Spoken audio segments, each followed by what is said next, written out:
Six-pack Lapadat, Kelly's back, and you were just saying. So I was asking you how the holidays were, and so you took time off work, but not time off of training.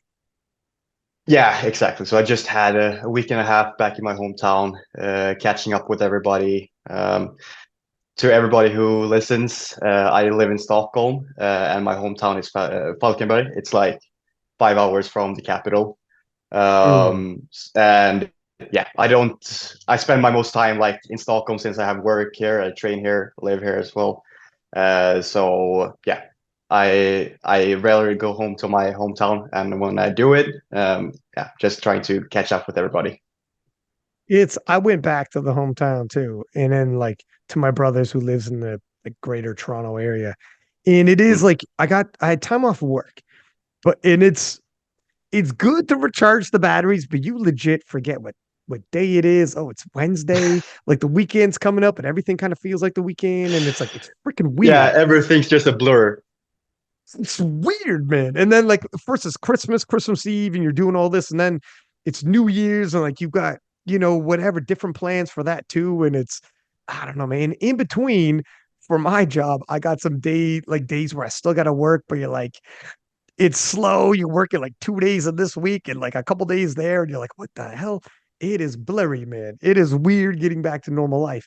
But for you Yeah. Sheffield athletes, it's too damn close to Sheffield to take any days off, right? Like, how knee deep Oh in it no, are no. you already? I mean, I've been like in my head, I've been in prep mode ever since like summer, since I got like the invitation. So I've just been treating like this whole autumn like a prep. Like all the way through. Like this is because you didn't go to Euros. You took Euros No. off. Um, and it was just like, have you? How much does Sheffield mean to you that you've been prepping this long for Yeah, I mean, I've been thinking about this for a while now, and I mean, for me, like winning worlds and all that, it didn't really like feel like I won.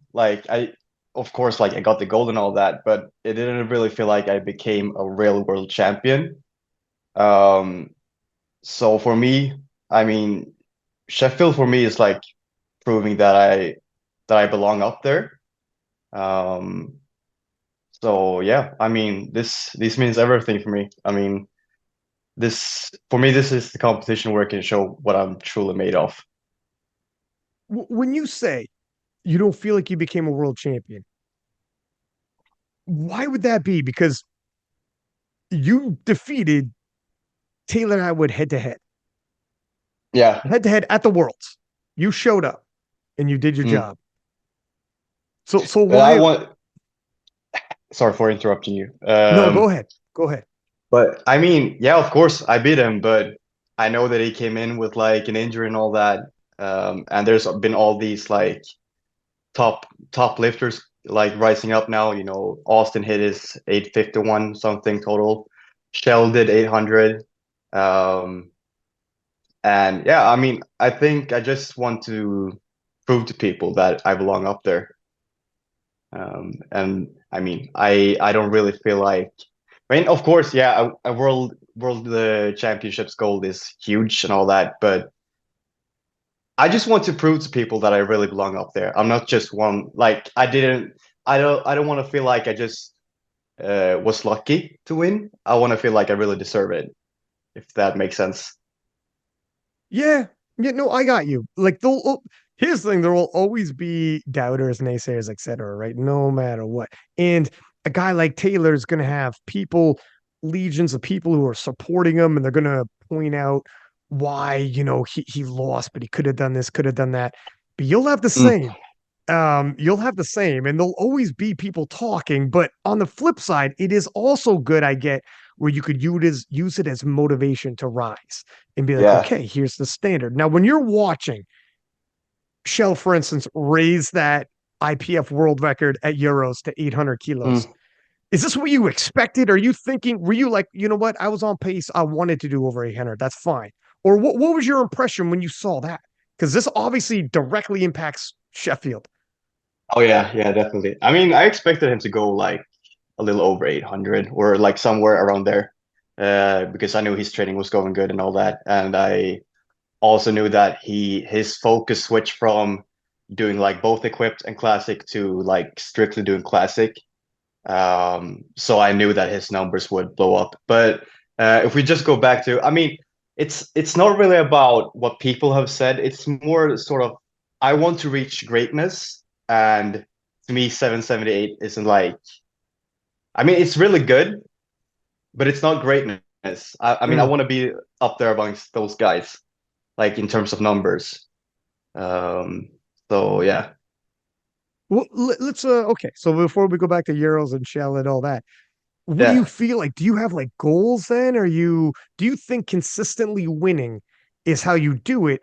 And and to do that, you're going to have to hit certain numbers. I mean, it appears as though, and this is crazy to say, but it would appear as though at IPF Worlds coming up, for instance, it's going to be 800 kilos and up for that podium.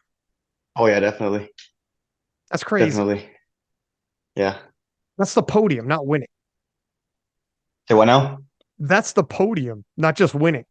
Yeah, I Like mean that's just the that's podium. That's just the podium. yeah. That's crazy.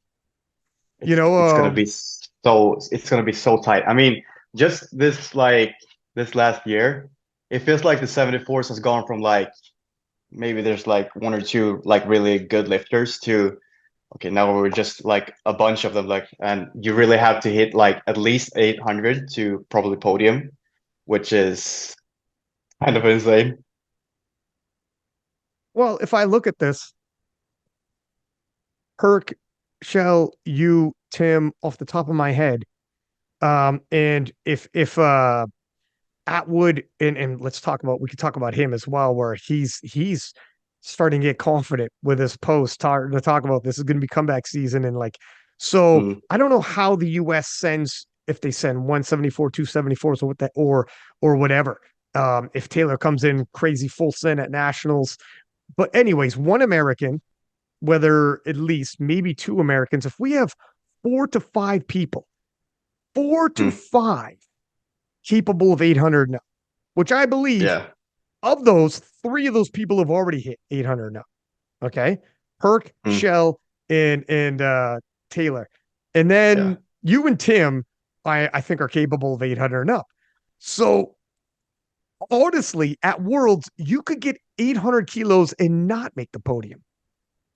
Yeah, it's kind of insane. That's insane. Yeah, What is going like on it, here? I don't know, man. I think it's, I mean, obviously Taylor paved the way when he did his like 838 back in, when was it? Like 2021? Like at 2021. Nationals? Yeah. Yeah, I mean, obviously that paved the way, and now like Perk doing his 851. I think the when you hit those totals, it just shows to other people that, I mean, it's physically possible. I mean, before it wasn't like, I don't know. I feel like when Taylor did it, it was like, okay, yeah, he's like a physical phenomenon. But now when you see like that more and more people are starting to hit like above 800, I think people are like brave enough to actually like go for those numbers, if that makes sense. Mm. I think 100% Uh, you're right. Where people have originally said Taylor's was special, he was for sure. yeah. But I think other people didn't realize we have a lot of special people out there now. Mm. Now Yeah, we're and starting to obviously see that. the talent pools were growing as well. So, That's another thing. So you've been around for a bit. mm, How is the talent pool over there in Europe? It appears the US is steady.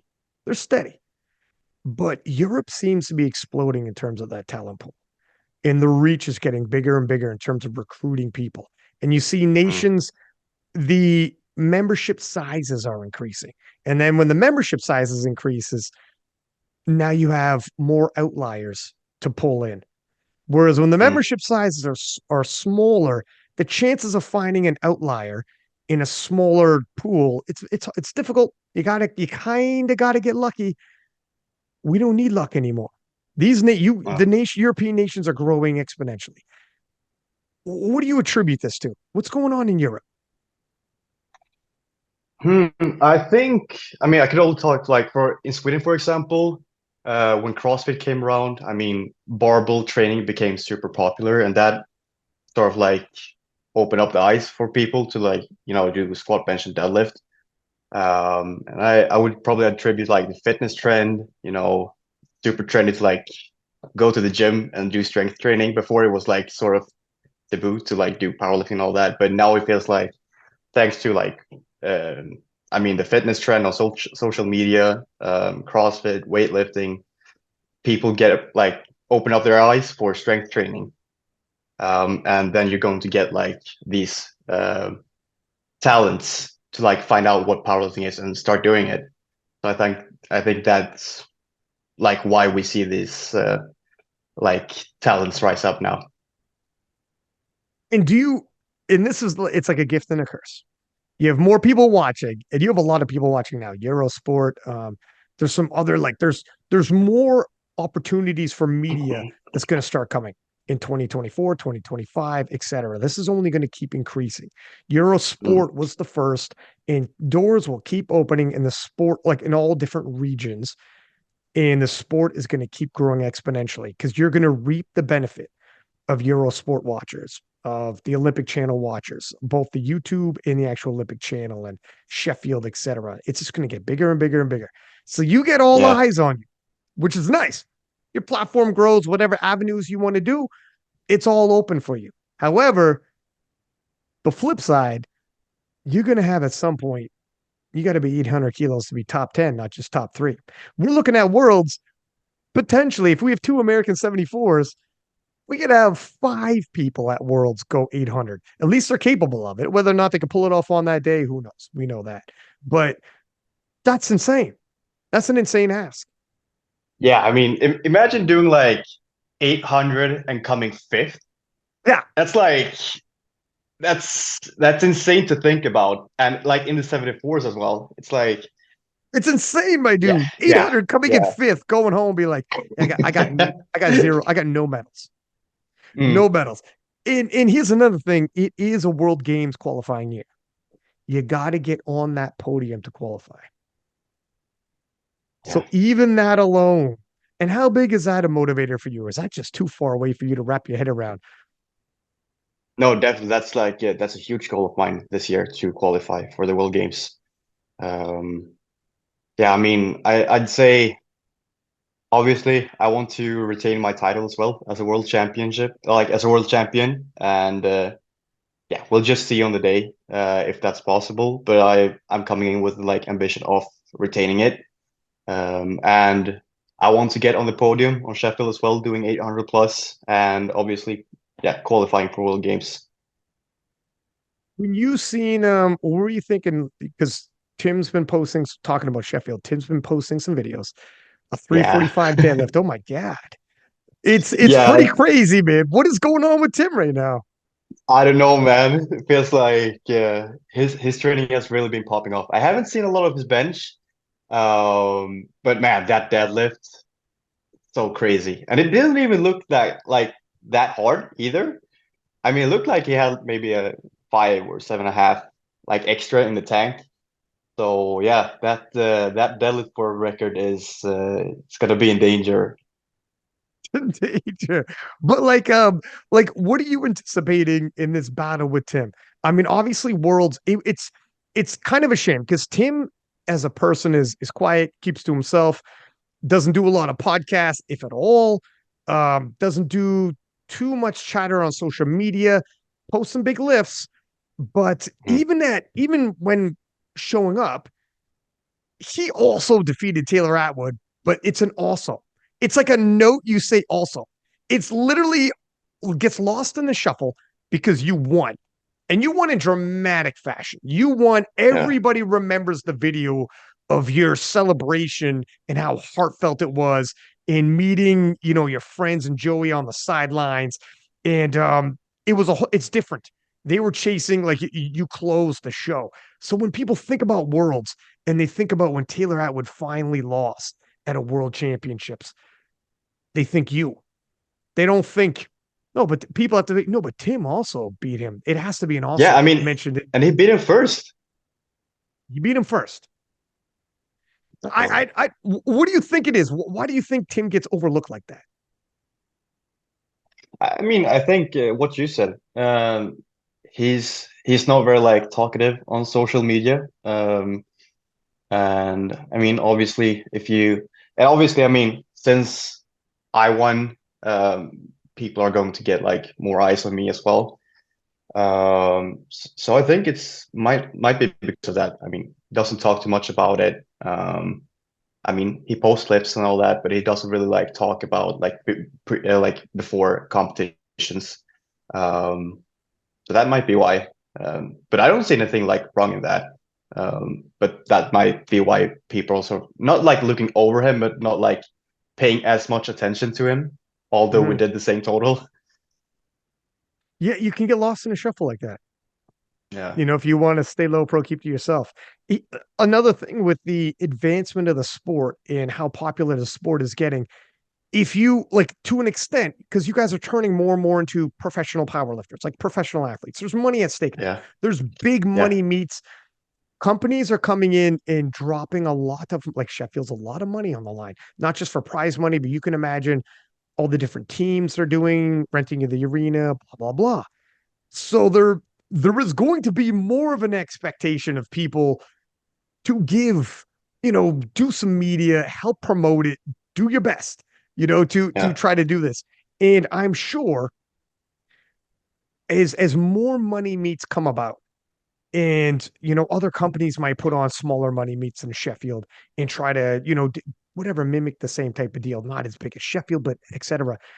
These wild cards or placements, etc. Do you think it'll start being all right? Well, you don't post much. You're not going to bring too much to it. We need some return on investment here. We do you think this will start being a part of powerlifting as well, where worlds is complete meritocracy? These other money meets will be meritocracy as well. But when it comes to wild cards or special invite events, do you think that might start impacting? And how do you feel about that? Um, yeah, I think um I mean in order to get like these wild cards, if you don't like place well in a competition, obviously you're gonna have to like be very active on social media.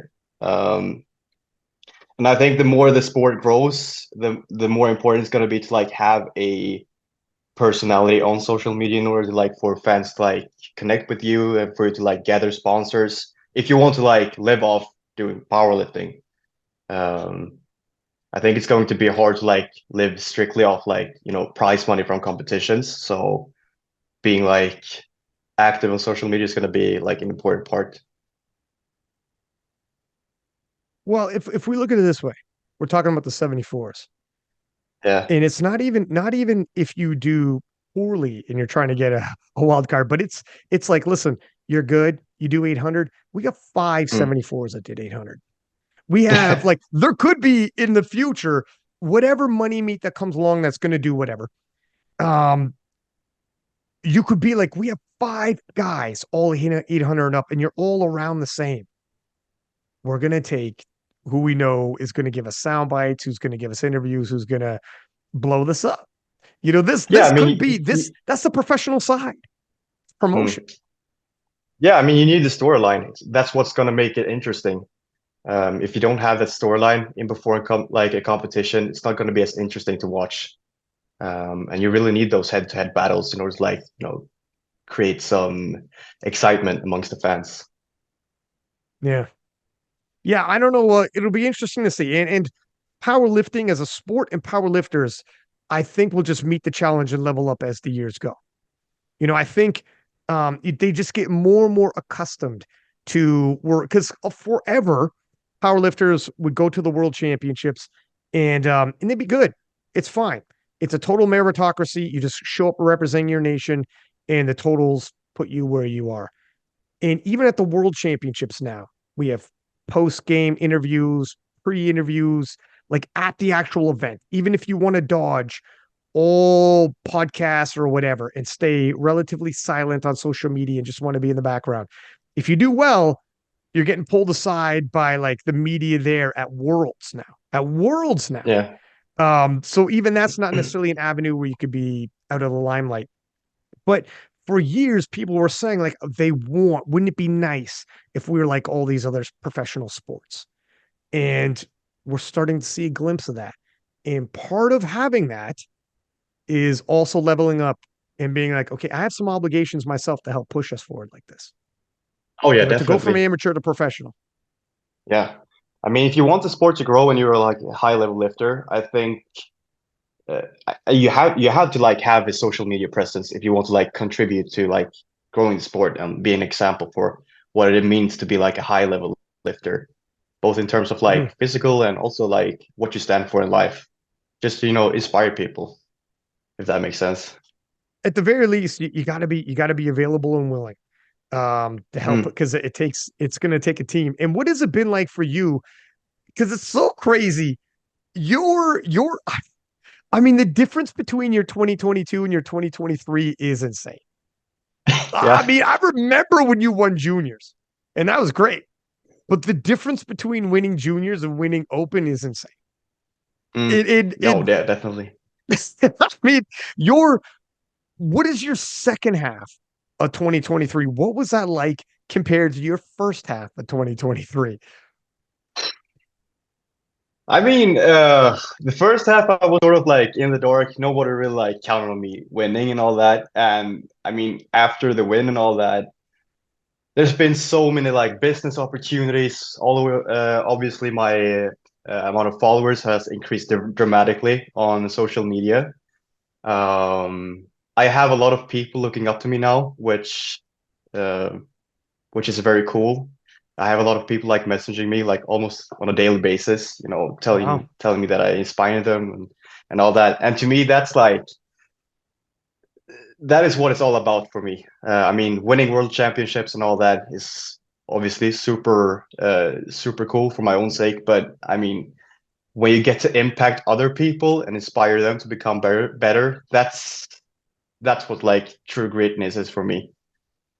So yeah, I mean, it's been it's been a lot to like take in, and I don't think I've like fully grasped the whole situation like just yet. But yeah, it's been a lot, and obviously, I've always or sorry, I've also started doing lectures on mental health. Um, You did. No, because we talked yeah, about this last time. yeah. Dude, that's amazing. Okay, tell me about that. What doors started opening up for you with this? So I work at this gym. It's like the Swedish National Sports Complex. And I work there as a personal trainer and also as a receptionist. And my coworkers knew that I wanted to like starting doing lectures and all that. And my boss actually found out. And they had a class of high school students who were going to like have sort of like a camp over the weekend at this facility. And they wanted someone to do like a lecture. So they just asked me spontaneously, like, would you be down to do anything like this? And I was like, yeah, of course. I had no like Dude, material prepared or anything, but I just jumped straight ahead, just went for it.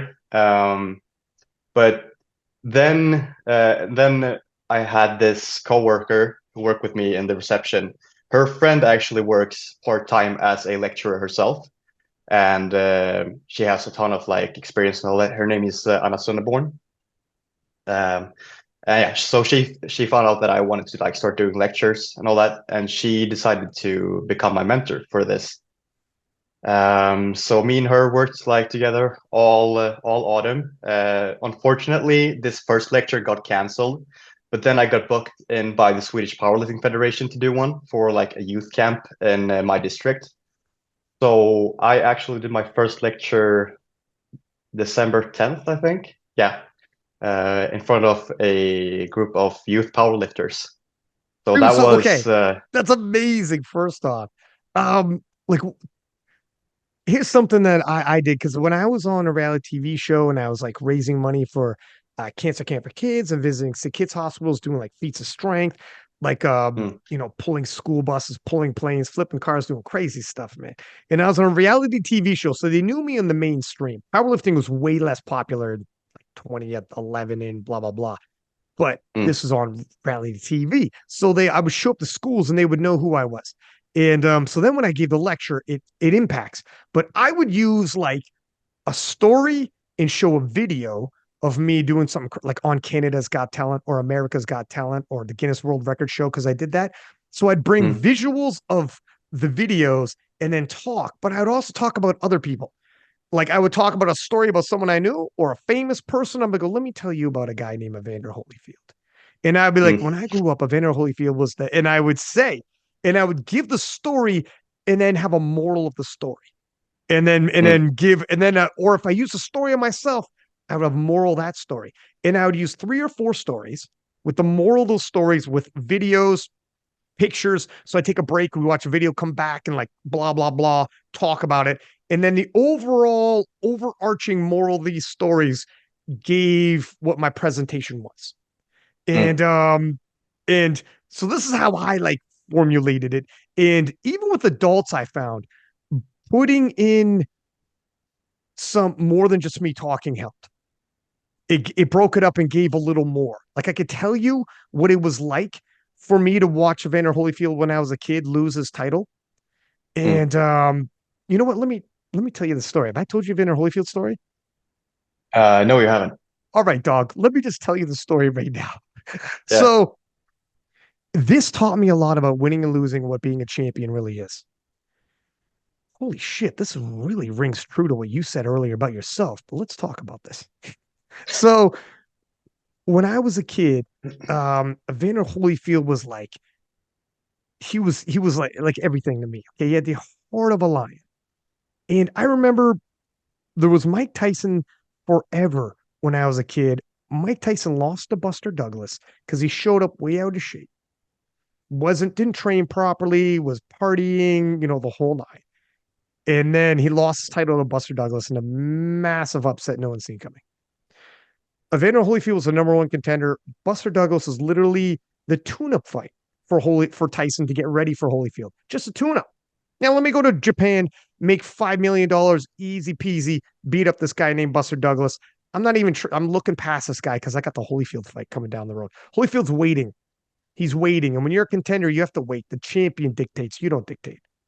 So Mike Tyson fights Buster Douglas, gets beaten up in Japan. Massive up, 42-1, biggest sports upset of all time, still to this day, 42-1 odds, insane. Now Buster Douglas is champ, and Mike Tyson gets charged, convicted of rape, and goes to jail. Evander Holyfield fights Buster Douglas, beats him up, takes his title, knocks him out in the third round, one punch, brutal KO. And Evander Holyfield, who's the guy I look up to, is the heavyweight champion of the world, and everyone's like, "You're not the real champ. You didn't beat Mike Tyson. You're the world champion, but you're not the man. You didn't beat Mike Tyson. And there's nothing he could do about it. Mike Tyson's in prison. He ain't getting out Mm. he didn't get out for years. And Evander Holyfield's waiting around like, what is this all about? What am I going to do? So he defended his title 3 times, and every time all of his accomplishments were like, yeah, you beat George Foreman. George Foreman's old. We know George Foreman went on to win the title at 45, but he fought him at 42 when they're like, yeah, you beat a 42-year-old man. Well, Foreman went on to win the title later on, but we didn't know that at the time, so they dismissed it. Larry Holmes, Burt Cooper dismissed it. Then, and Evander Holyfield's taking this in from fans, from media. You're not the real champ. You're blah blah blah, and it weighed on him. So when he signed to fight Riddick Bowe, and Riddick Bowe is 6'5", 230 pounds. He's younger, he's bigger, he's faster, he's stronger, he's everything. Everybody's telling Evander Holyfield, you need to just stay on the outside box and not brawl this guy because he's like outweighs you by 30 pounds. He's like 4 inches taller. You're gonna get killed. Don't just try to box and avoid brawling this guy. But everything weighed on Evander. And I watched Evander Holyfield when I was a kid, round after round, meet Bowe in the middle of the ring and go toe to toe with him and engage and slug it out and brawl. Round after round after round. And I remember he staggered Bowe, Bowe staggered him, back and forth they went. And in the 11th round, and it was clear Holyfield could not win on points, and it's clear he's not going to knock this guy out. He's too much bigger. Bo battered him to his knees. And that's when people were like, you know what? If Evander just stayed down, nobody would hold it against him because my God, how much? And Mm. Holyfield got up from his knees and made it to the bell. And then they were like, if Evander doesn't answer this last bell and they just stop it now, that'd be fine. We'd be fine with that. My God. Bell rings and Evander answers that fucking bell. Goes out there and slugs it out again. And the ref has to pull them apart at the end because Holyfield's like, I'm going out on my shield. I go out on my shield. You want my title? You have to take it from me. I don't wait in the corner. I answer the bell and we go toe to toe till the end. Evander Holyfield lost. You know what I read in the papers the next day as a kid? All the same media saying that's a champion. And that stuck with me, Callie. It's not about winning or losing. When he won, everyone said, you're not a real champ. And when he lost, because he showed that heart, everyone said, that's a champ. And it rung to me, it's not just about winning and losing sometimes. And that stayed with me my whole fucking life is just show them your heart in the heart of a champion. And that's how you win them over. And that was one of the pieces of my speeches to these kids. And I would, when I tell you that story, and I can tell stories, and I show you the video of some of the clips of Holyfield getting off the canvas, lips swollen, eyes shut. In the corner's like, we could stop this. We could stop. And Vander's like, don't stop this. Bell rings and he stands up again and meets this towering guy in the middle. You know, it impacts you. And I'll tell you the second piece, real quick while I'm in my storytelling mode. Evander Holyfield in the rematch, he rematches Riddick Bowe for the title. And I'm thinking as a kid, my God, man, I can't see this because like you barely made it last time. It was savage. And I'm scared to watch it. And I'm a kid. And so I can't go to the bar to watch it live. And there's no legal streaming at the time, dog. This is before all that. So I have to go to the news, see the newspaper the next day and go to like the newsstand the next day. This is like 1920s. I swear to God, I'm not that old, but this is before, right? But so I remember waking up the next day and the promoters promoted the rematch, repeat or revenge. Repeat or revenge. That's what the promotion was called. Repeat or revenge. I remember walking down to the corner store and like, I'm nervous, man. I'm nervous what the front picture is going to be. If it's Holyfield on his back, you know, and like he just couldn't do it this time because it's too much.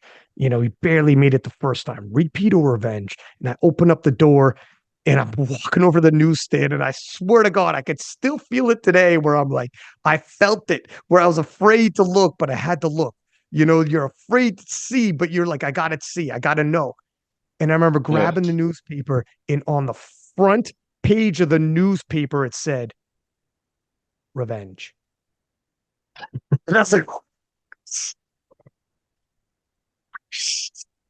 it doesn't even make sense. It was crazy, man. And it's the second part I was telling these kids, loss isn't just a loss. It doesn't end there. You're not a loser. You can always come back. It ain't over. Yeah. It's a loss if you stop there.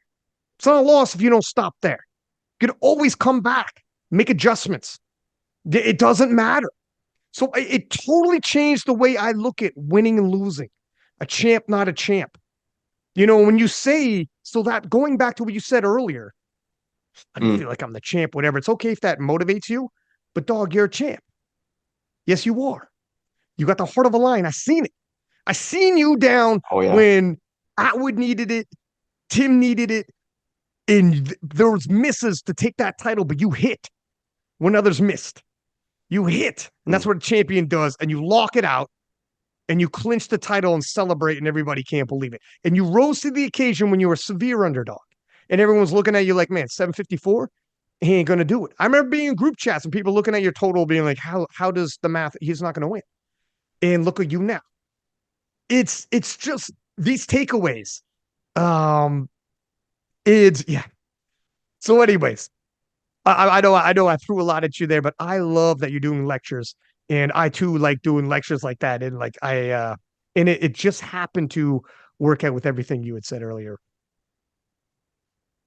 But Yeah, I mean, it feels like this lecture thing, like I said before, it's sort of, it feels like it's above me in some sense. It's not like I'm only fighting for myself. It's sort of, getting the opportunity to inspire others, to give others hope, for people like that's been in similar situations that I was in.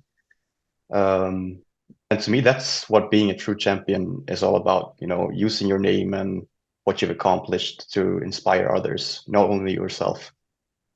Um, and I hope to continue doing that, both in my lectures and with my upcoming competitions to show that it doesn't matter what anybody says, what happens or what you go through. I mean, you can what the only thing that matters is how you respond to it and what type of person you are in those circumstances. Doesn't matter how bad you feel or how much anxiety you're going through or what your thoughts are saying about yourself. It's what are you going to do? Like how are you going to respond to that? And what person are you in those adversities or in those like pressurized moments? And up until now, I've showed who I am in those moments, and I want to continue to show who I am in those moments. And I think that, I mean, it feels like ever since my first win in Istanbul, it's only gotten harder, and people has always like doubted in my capabilities. I've always been the underdog, but I've always gotten the opportunity to prove them wrong.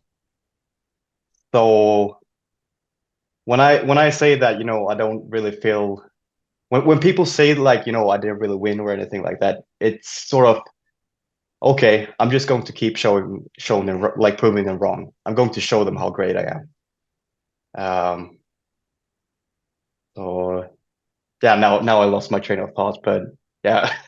well, I mean, look, um, in terms of we had this discussion on who was powerlifter of the year, and it was me, Nick Manners, Russ, and Gavin Eden. And we were kind of looking at the rest of us were kind of looking at it as who, won more titles, bigger like records or whatever, just sports stats Mm, essentially. And then Russ kind of introduced impact as well. He's like, I'm going to take this person. They didn't have the biggest of showdowns. And I forget who it was he was mentioning, but maybe there's someone with a better dots or jail points. Maybe there's someone who had extended the record. This person had done like won titles, world records, whatever, but maybe they hadn't won with as much deep of. Well, I forget exactly who it was, but he essentially explained. Do you understand the impact this person had, not just on their immediate community of powerlifting in general, the impact they have, what they're giving back? It's yeah. like, and I said, frick, that's true. It's like when Time Magazine names their person of the year, man or woman, they look at that, the impact. Mm, Just period the impact. And sometimes it's not even necessary. It's just who dominated what we spoke about in that year. And that is your person of the year. And that kind of resonated with me.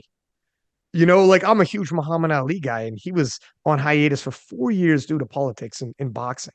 And for 4 years, he toured around universities, and this is the 60s, the 60s and early 70s, a black man in the South of America. And he was, I mean, we're talking going down into like universities in the South, in where Jim Crow laws in place, or blacks couldn't eat in certain restaurants, the whole nine. Going down there, speaking, debating openly, him against a room of 2,000 people. Protesters would show up sometimes, but he would show up, and he became a part of a movement, a cause, and like he was a champion, and he had never lost his title. In years went by, and people still refused to recognize anybody but him. Anybody but him is the champ. He's still the champ, and he'll always be the champ. It's just the way it is. mm. So yeah, I think you have to put the proof in the pudding on the platform as well, for sure, for sure. But it is more than just that. And to your point earlier about how you feel, and facing these challenges despite how you feel. It is far more inspiring to hear a guy with your story, and we've said your story before. We don't got into super heavy duty into it, but you're very open about your fighting anxiety and depression and how dark it got for you at points.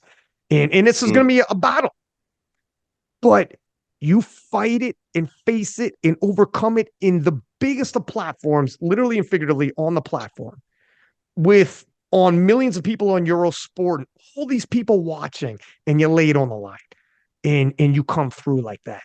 And it's far more inspiring than hearing about a guy whom he thinks it sounds good to be like, I wasn't scared. I was trying to be tough.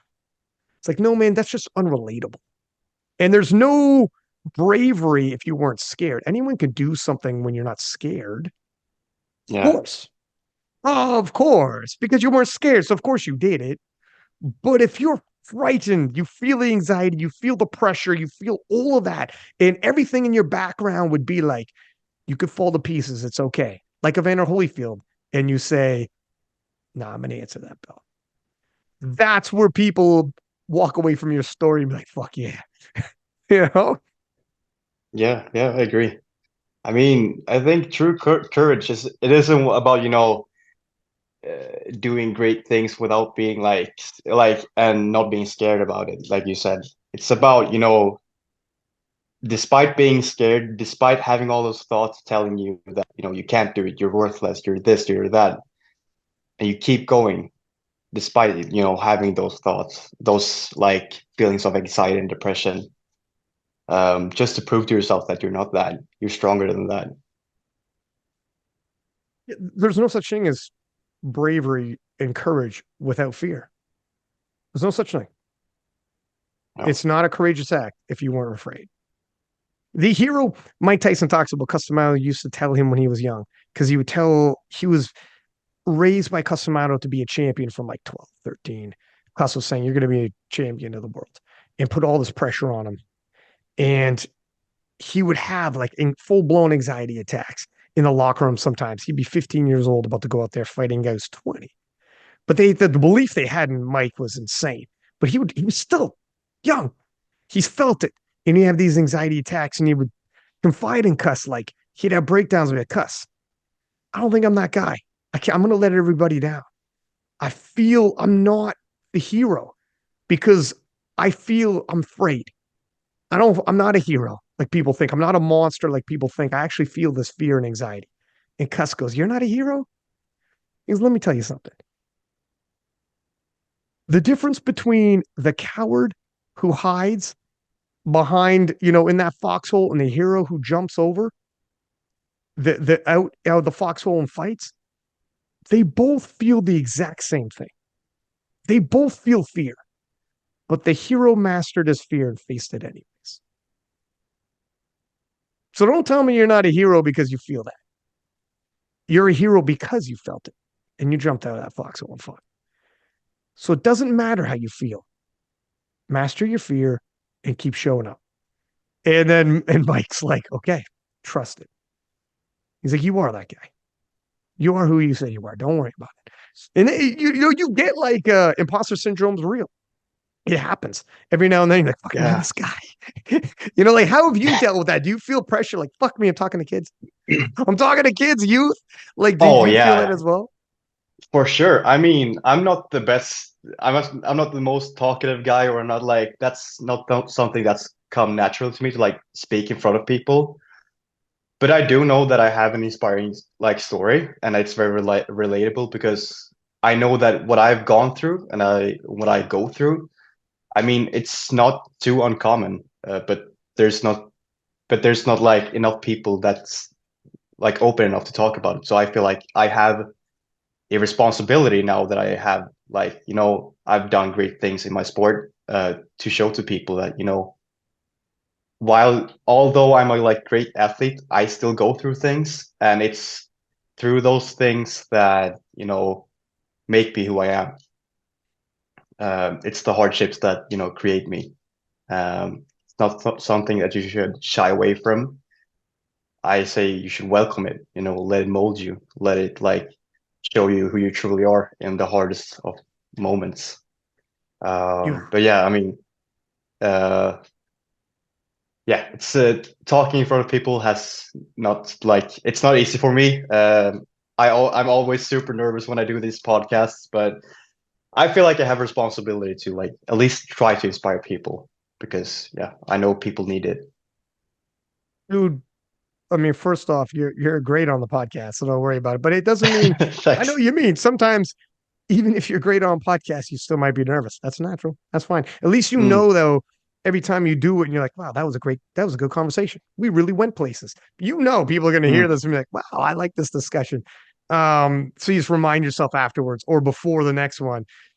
Nah, man, I never regret doing a podcast. I always know we have good discussions and people take from it. But yeah, it gets easier talking about public speaking.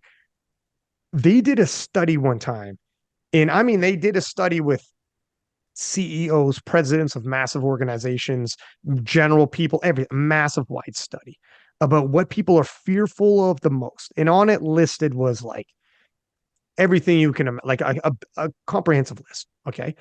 And on this, death was number two, public speaking was number one.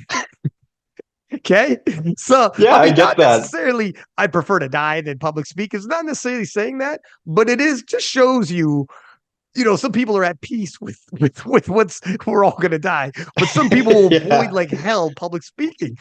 And yeah, like it is what it is. What I do, like when I do stuff like that, like I would give like an intro in French in France with like they're a ruckus crap, man. They got like hundreds of people show up for a silent worker beat. You get nervous.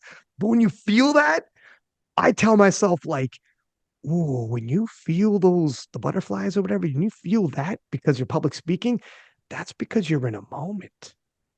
And some people avoid that feeling, and those same people avoid moments Mm, always in life. And some people can go their whole life, Callie, avoiding moments, never being in a moment, never feeling that. And when I feel nervous anxiety due to that, mm. look, those are other things you feel nervous anxiety, it ain't good. But when it comes to that, like if it's sports or public speaking or something, I feel that I'm like, that's that's my friend. That means I'm in a moment. I recognize this is an opportunity. This is a moment. This is special. And if you do it enough, where you keep throwing yourself out there, keep feeling it, and you want to feel it, you can actually get a little bigger. You actually get you get more and more comfortable in that space. And the more I did it, the Yeah. more comfortable I got. Then, but it'll never fully go away. Feeling nervous or anxiety before like doing any kind of major public speaking, but you just, instead of it going away, you understand. Good. And if I show up to something and I don't have it, I tell myself, fuck, that sucks because I'm not really that excited about this, am I? I don't have any skin in the game on this Mm. one, do I? Yeah, Doesn't, that is actually true.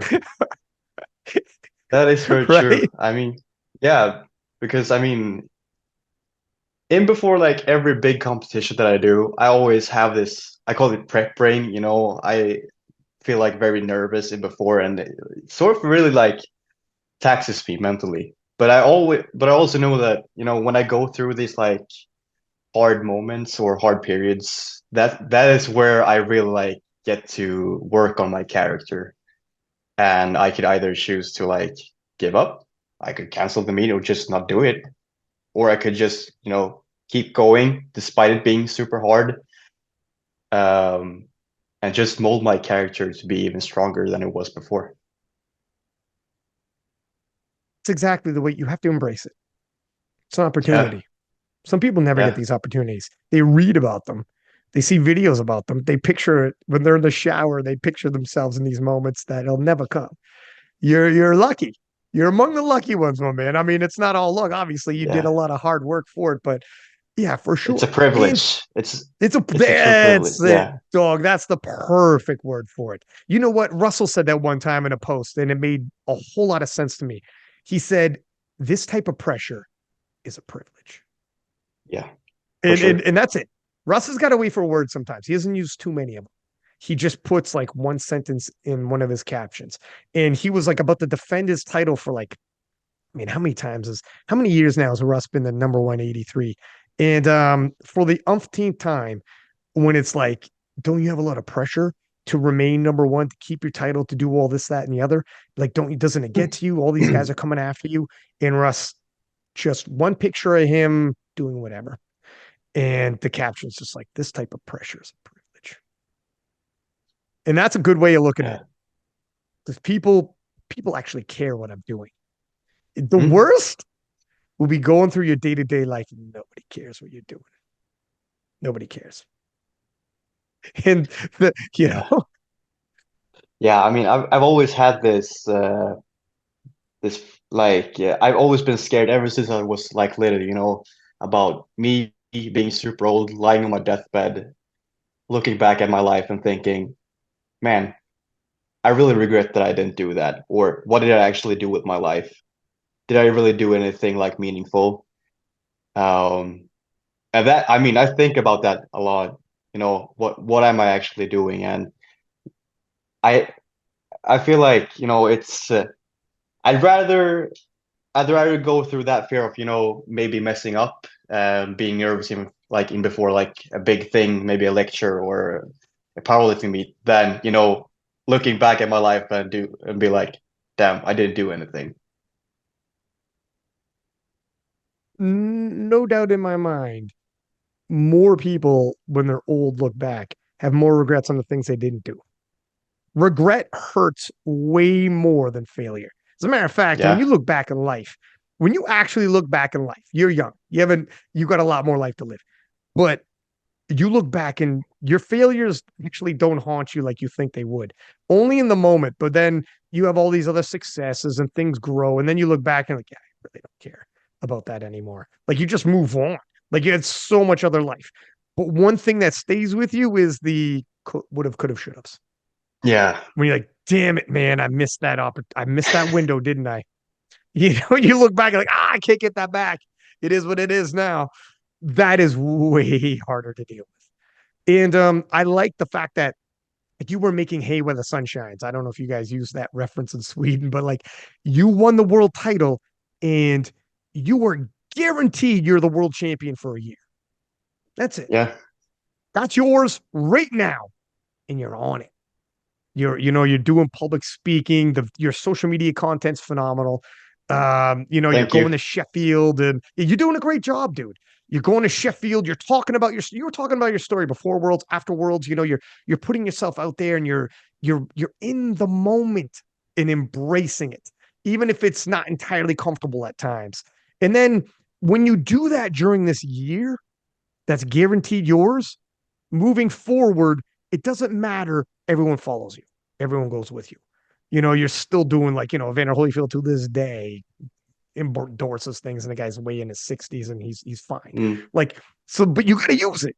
You gotta make people while you're in the moment, make people You remember, have live to those seize the moments. moment, man. You have to See, seize you it gotta because it's seize the never moment. coming back. And then 5 years later, when you're like, fuck me, when I won the title, I didn't do much. And now people forgot me because you didn't leave an Yeah. impact. People remember how you made them feel. There's another secret cheat code to life. People remember how you made them feel. If you win the title and just do your thing and come in and out of the sport and you didn't make anybody feel any ways, yeah, you probably will be forgotten. But look at Penna right now in France. They fucking love that guy. It's insane. I don't know if you've seen the videos, the recent silent worker in December. It is, Yeah. it's crazy how many people show up in their reception to him because his story was so good with his dad being sick, fourth on the nominations, severe underdog, lost everything the year before, come back and gain it all back, and blah, blah, blah. Like, phenomenal story. He made people feel. And now everyone in France rallies behind him. You got to make people feel something, though. It's, yeah, Yeah, that's what it's sports true. is all about, inspiring people to be greater. You know what? Sophia Ellis one time came on here and said, because Penna was talking about, I feel like powerlifting is my way of expressing myself. And Yeah. I express myself through powerlifting. And then That's why he's scrappy, he fights for all of his reps, his attempt, even his attempt selection. He's expressing himself. Look at Gavin Naden. He's people like if he had better attempt selection and could go 9 for 9, and Gavin's like, I'm not inspired by that. I don't train with that in mind. When I hit their day of, I don't want to hear that. He is Mr. Burn Your Ships. We're going all in. He goes, that's if it's not fun to me, why am I doing this? This is, and that's how he expresses himself, and it makes sense. And when I was talking to Sophia Ellis, the 76 European 76 kilo champ, she said, I think art sports is like an art. Sometimes it can be like art where this is how we express ourselves. And if you watch, you could kind of gather quite a bit from somebody when they're on the platform, the 60 seconds leading up to the celebrations afterwards, the interviews and everything. You could take a lot from sports as if you look at it like, man, this is how I'm going to express myself to the world. I mean, too, do you feel like you are expressing yourself to the world through powerlifting? Definitely. I mean, I feel like when I'm on that platform, when it like counts the most, that's where I get to show who I am as a person, what I believe in, what I stand for, who I really am in those pressured moments, that I don't fall under pressure. I thrive from it. I become better, stronger, wiser. So yeah, definitely. And I mean this sport means the world to me. It has helped me to reach out to people, to inspire others. It has helped me to show myself what I'm truly made of. And it's also given me a lot of business opportunities. So yeah, means the world to me. Yes. Dude, if you make money off the something you love, you never work a day in your life, man. No. Even though it's work and it is work, you sit back and be like, but I love what I'm doing. You know how Yeah. few people actually have that? Oh, that's a gift. I mean, yeah, that is a privilege if something, getting to show that in front of people and actually make a living off it. It's crazy. It's such a blessing. Such a blessing. How is prep and training been going? And how much is Joey Flex a factor in all of this? Because since linking up with him, my God, is your total sword. Yeah.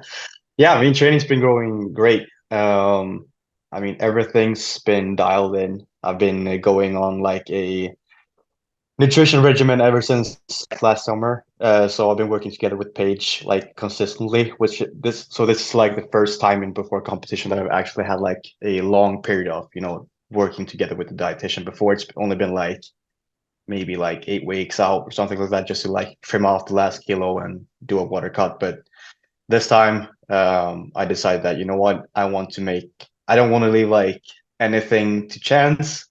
So I've been in prep mode ever since like summer. So yeah, training's been going good. I mean, right now I'm in the end of a volume block, so I'm pretty like fatigued, but yeah. Yeah.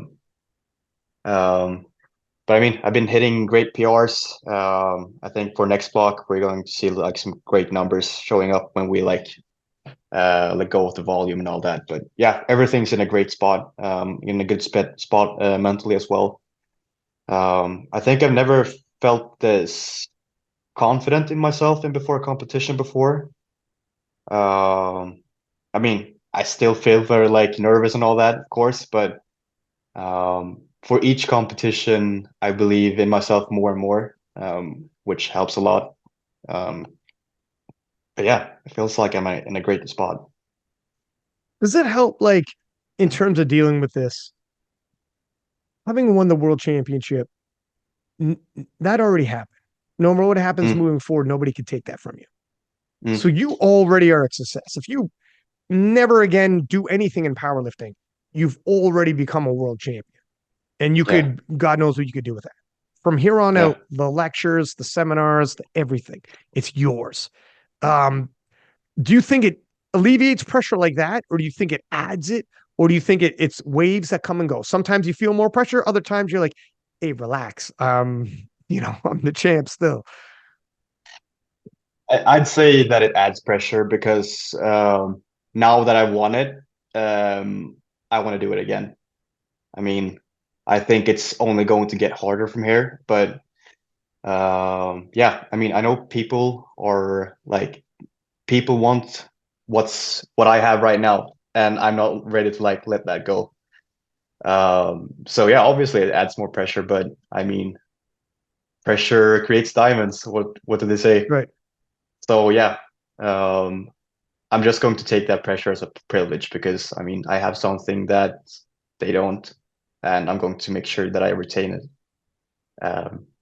So yeah, I mean, moving forward at some point in your career, not in the immediate future, but you're relatively tall for a 74. You yeah, think you'll end up going 83? yeah, most likely. I mean, I've talked about going up to 83s ever since like I won my first junior worlds. Oh, And that yeah, that was a while ago. Um, but I don't want to make like a too rushed decision either because I mean I'm still developing as a 74. And it's not like I'm adding like a 10 each year. It's like I'm still adding a lot of kilograms to my total. So I'm just going to try to ride this wave as long as possible. And when the time is right and I feel ready for it, then I'm going to go up to 83s. But yeah, that's the long-term goal. mm.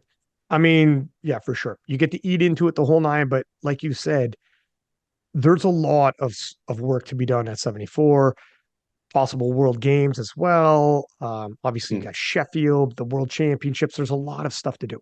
And when you move up, I mean, you can move back down if you always wanted to, but it's a lot more difficult. It's a lot easier to get it all done now. It's easier to put weight on than take it off. Yeah. That's for sure. And I definitely feel that as well.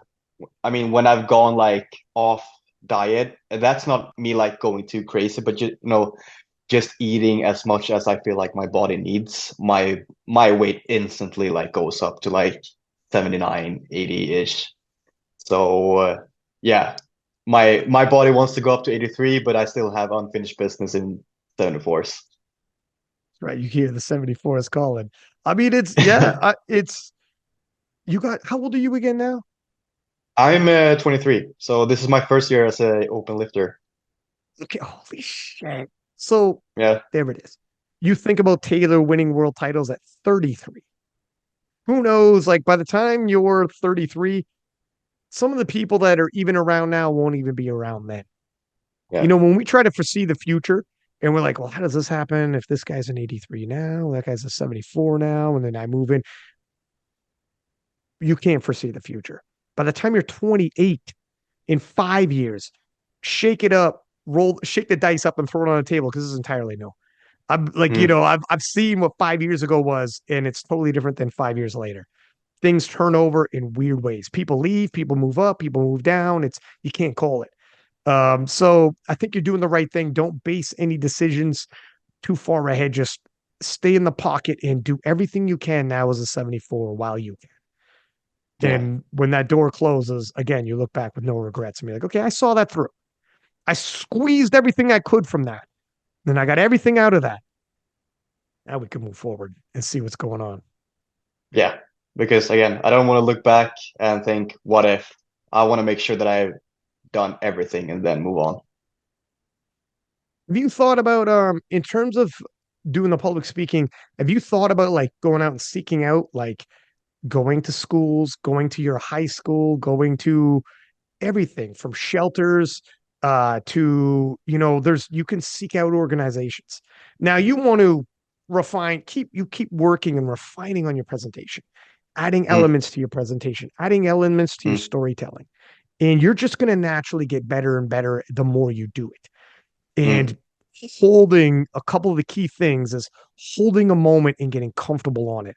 Like when I tell you about Evander Holyfield and I walked up to that newsstand and I repeat to you, repeat or revenge, repeat or revenge. And I looked at the newspaper and revenge.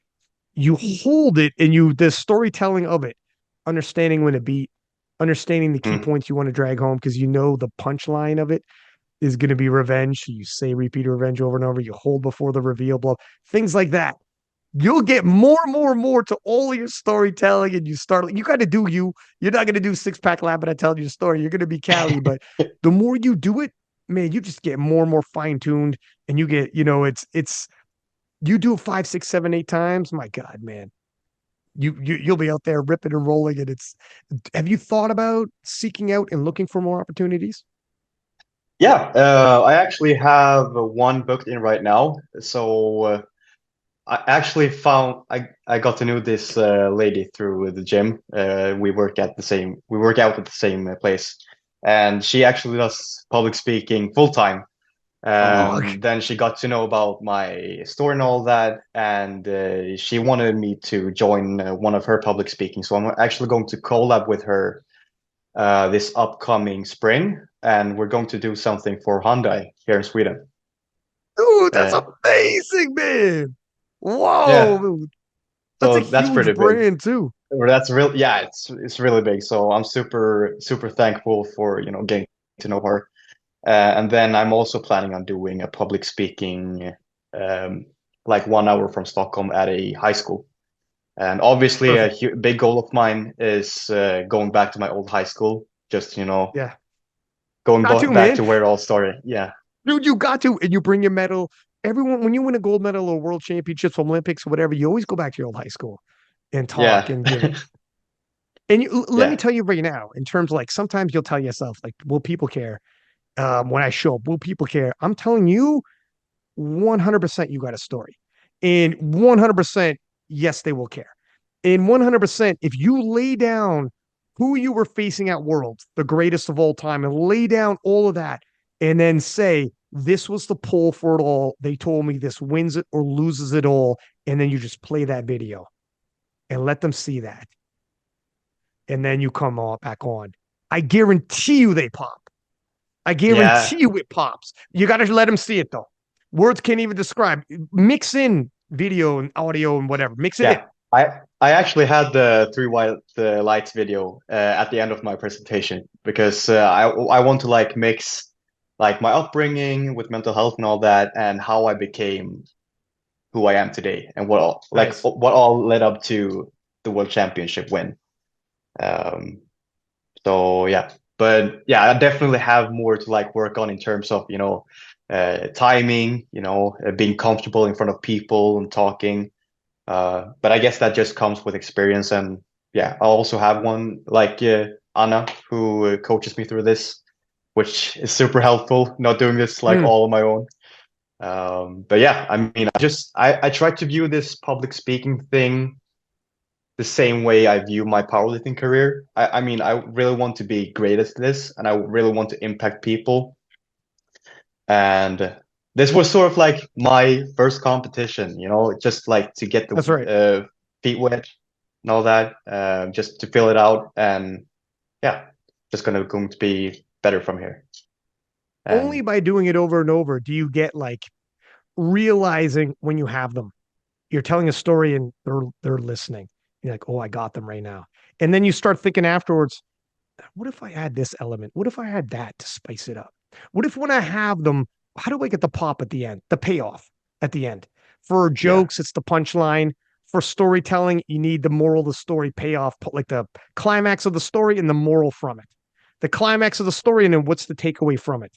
And you start developing that. Everything leads to that payoff. And so you milk that payoff though. You don't just give it up.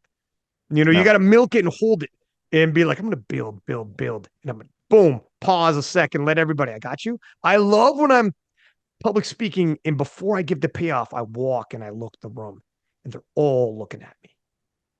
All of them are looking at me and there's not a word going on. And now I know I got you all. And I'll pause in that moment. And some people would hate it, but I love it because there's like 1,000 people watching and there's a pause. I'm like, I got them. yeah, And then I that, drop the oh, payoff. And yeah, then I drop that payoff and I give them it. And then I go snowball off that with my moral of the story, whatever. Like, fuck, that was it. And some people would hate to be in that moment, public speaking, and everyone's listening, and you stop for a moment and you don't hear anyone else, and they're all eyes on you. But for me, I'm like, oh, we got it. Yeah, I mean, you'll start seeing, noticing, oh, there it is. You start getting in the groove of like, it all comes. I mean, you start recognizing your beats and stuff like that, your pacing of it's exciting, man. I'm glad you're doing it because your story is like I'll always remember for the rest of my life when George Chuvalo, he's Canadian heavyweight champion in boxing and he boxed Ali for the title. And I'll always for the rest of my life remember when he came to my high school. And I was a kid, man. I was a kid. And all me and my boys who were there that day, like, we'll never forget that day. And it's been years. I will never forget that day. So for you, just keep it, don't overthink it because no matter what you do, some kids are gonna walk away and they'll never forget the day Calle Johansson walked in that room and was like, "Let me tell you my story." And you drop some videos and you already know those videos are gonna kill, and it increases your confidence as well because you're like, "I'm gonna drop these videos and you're gonna eat it up." I already know. I know that for a fact. So I'm just gonna tee up these. I'm gonna tee them up. Right? I'm gonna tee him up with the suspense. Let me tell you who Taylor Atwood is, and let me tell you why this was a big deal. Let me tell you what I was going against, and then boom. Yeah. Yeah, man, it's good. So who knows what the future's all going to be? What are you anticipating for Sheffield? Have you watched the videos and like leading it to Sheffield? Have you thought about, God, this is such a big event. All these people. Are you not thinking about that? In terms of Tim, are you not thinking about Tim? How are you approaching this? Yeah, I've been thinking about this every day, like ever since I got the invite. Um, I'm super amped for it. I mean, this is for me, I mean, it feels like ever since Junior Worlds, I've always like taken one step up in terms of like competition, rivals, like how many are looking at this competition, how much pressure is it? And I feel like this is just like the next step from like the open worlds to, yeah, this is like the next step. And I mean, obviously I feel a lot of pressure, but I view it as a privilege, and this is a way for me to, grow as a person, as a lifter. And in terms of Tim, yeah, I mean, it's going to be a close one. His training is looking great. My training is looking great. Yeah, it's going to be very interesting how everything pans out for the day. But yeah, I'm very excited to say the least. It's going to be another amazing close one. It's going to be so entertaining for everyone to watch. Like this is what we live for as sports fans. You couldn't ask for more. It's going to go right down to the very last deadlift, which is phenomenal. And Oh yeah, it's literally. also 100. I mean, it's going to have to, and where are we going to end up? It's going to be in the 800s. You guys are Yeah. pushing each other into the 800s. Oh yeah, definitely. Way over 800, I think. Really? Yeah. Dude, I can't wait to watch this. Yeah, I mean, I think I have a good shot at placing at the podium. Definitely. Now everyone's going to have to go in back and start crunching the numbers and seeing because I mean, what a nice encore presentation after winning worlds to take that world record, send it sailing into the 800s and hit the podium. And in terms of Sweden, to have that as well, because Sweden didn't have Yeah. that last year. No. It's another international event of which you're representing your nation. And everybody back home, once again, it just adds to your story about right. You're collecting stories, young man, for 23 years old. What is life, man? How are you doing this at 23? This is nuts. So It's a big honor. Such a blessing that I've been put in this position.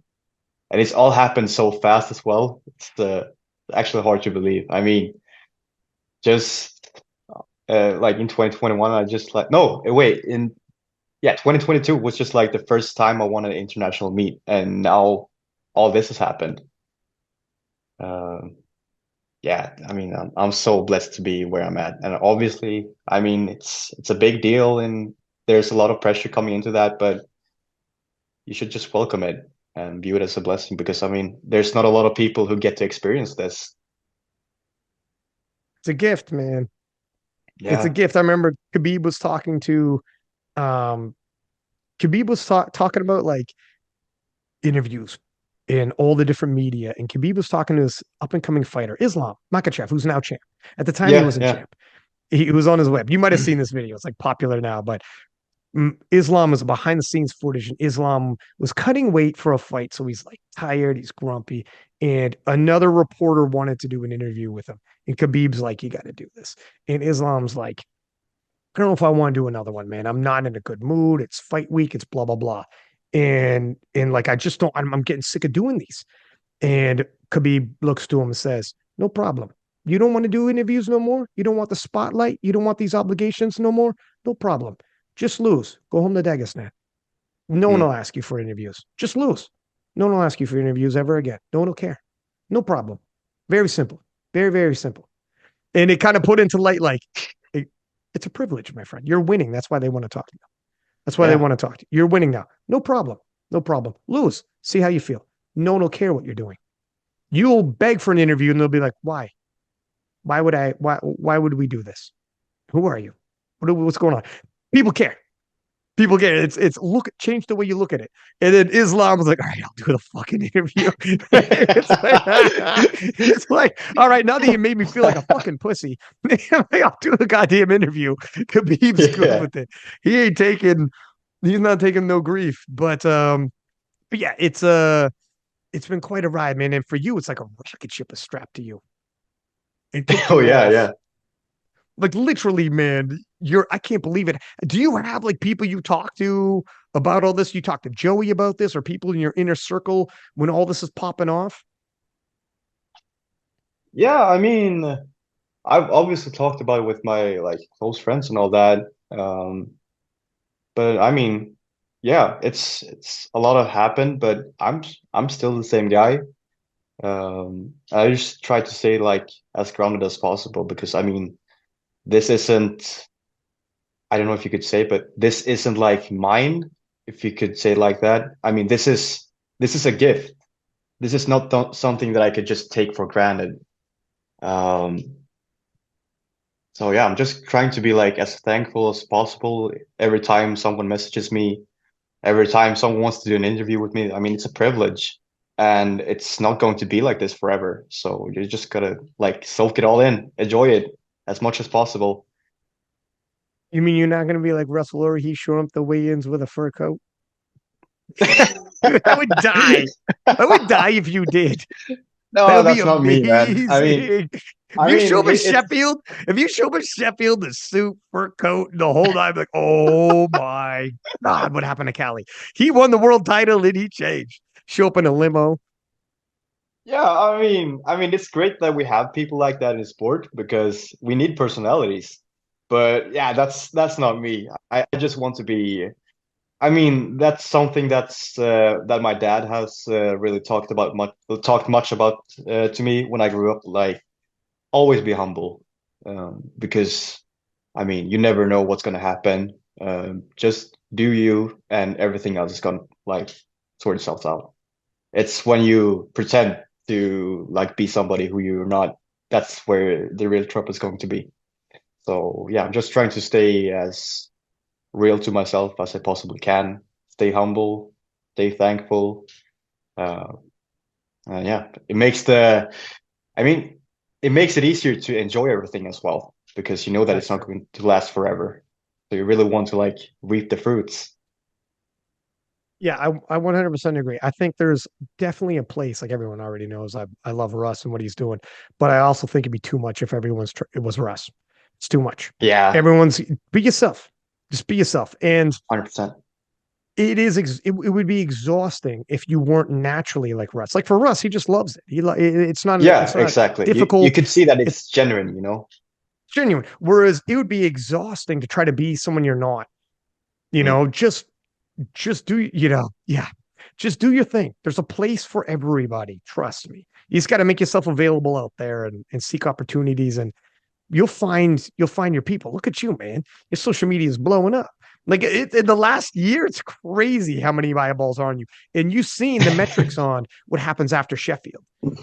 All of their Oh yeah. social medias blew up after Sheffield because Sheffield gets spoken about and viewed by people outside of powerlifting. It reaches the outside markets. So it reaches like the average sports fan. So yeah, go into Sheffield, just have fun. Put on a show. Everyone talked about Gavin Aiden after Sheffield, and Gavin Aiden came in second. he made the podium, but came in second to Keiko. Did Mm. phenomenal though. Everyone talked about it. Just use your 60 seconds out there and just have fun. Just have a good time and you'll be good. You know, Show your real but energy. anyways, but listen, I appreciate your time, my friend. I won't take up any more of it. I appreciate you coming on as per usual, dude. You've Yeah. every time you come on, we have good talks. We got some deep conversations every single time, man. From the first one, like before you won Worlds to after Worlds to this one too. I mean, you've been on multiple times at this point, but Mm. I'm glad you're here. Like I'm Well, glad you are here. yeah, I'm glad I'm you're a really part of thankful for, powerlifting. yeah, I'm really glad that you invited me as well. I mean, it's a privilege to be on here. I mean, I remember when I listened to King of the Lifts when I just started powerlifting, and it's crazy that I get to be on here on like multiple times as well. So I'm really thankful for that. I'm glad you're on King of Lists. I'm glad you're just in powerlifting. I'm glad the community has you. Like I mean that sincerely. You probably could excel on so many different ventures you could choose, but you chose powerlifting, and like we are better having guys like you around. Like you're a genuine good guy who's exceptionally talented, and you winning the title, and since you won the title and everything you've done with it, I mean, even Taylor was like, if it's got to be someone, it's Calle, and that's great. Like Calle's, nobody. It's difficult to talk shit about Calle, man. It's.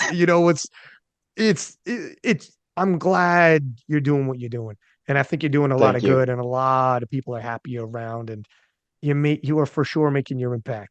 So we'll see. I'll see you in Sheffield. Yeah, we Let's make will. some more memories, my friend. Let's Yes, make we some more will. memories. We'll talk again afterwards too. And for everybody listening, as per usual, or actually, you know what? Before I do the sign off, where do people get a hold of you for coaching? So they could just send me a DM on Instagram. I'm working on a website right now, but at the moment, just send me a DM if you're interested, and I'll sort you out from there. And everybody, it's Callie or Carl. I got people being like, "Oh shit, is it Carl? Is it Callie?" It's both. Really, it's Yeah, both. yeah. Neither's wrong. And okay, thank you, my man. And as for Thank you. everyone listening, please do subscribe, give us high ratings as usual. And until next time, six pack Lapadat, six up, and we are out.